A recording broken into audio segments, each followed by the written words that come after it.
August 17, 2024 శనివారం. ఈరోజు మనం మదనపల్లి మార్కెట్లో టొమాటో స్టాక్ అంటే దిగుమతి నెల వచ్చి మనం ఈ వాళ్ళలో తెలుసుకుందామండి. నేనుతో పోల్చుకుంటే దిగుమతి తగ్గిందా లేదా పెరిగిందా వేటని ఈ వాళ్ళలో తెలుసుకుందామండి. తెలుసుకునే ముందు ఛానల్ సబ్స్క్రైబ్ చేసుకోలేదా? ఆలస్యం ఎందుకు సబ్స్క్రైబ్ చేసుకోండి. మీ కుడి చేతి పక్కలోనే సబ్స్క్రైబ్ బటన్ అయితే ఉంటుంది. సో సబ్స్క్రైబ్ చేయడం మర్చిపోద్దండి, అలాగే లైక్ చేయడం మాత్రం మర్చిపోద్దండి. అంటే తెలిసిందే వేలంపాట్లు ప్రారంభమయ్యే సమయం వచ్చేసి 8:30-35కి ఇలాగ ప్రారంభమవుతూ ఉంటుంది. దిగుమతుల గురించే మాట్లాడుకుందాం.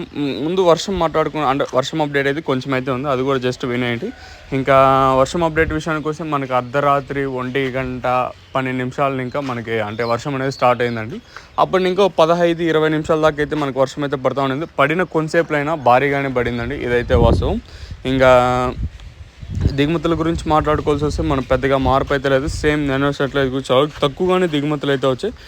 టీవీఎస్ మండి లైన్ మాట్లాడుకున్నా, అలాగే జీపీఆర్, ఎంఆర్ఎం, భాగ్యలక్ష్మి అంటే మండి లైన్ మాట్లాడుకున్నా పెద్దగా మార్పు అయితే లేదు. ఓవరాల్గా భాగ్యలక్ష్మి మండిని ఇంకా ప్రారంభమై అంటే డిఎస్ఎం మండి వరకు ఓవరాల్గా చూసుకుంటే పెద్దగా మార్పు అయితే లేదు. సేమ్ నేను షర్ట్లు దిగుమతులు అయితే వచ్చాయి. మరి చూద్దాము ఈ ధరలు అనేది ఏ విధంగా వెళ్తాయి చూడాలి.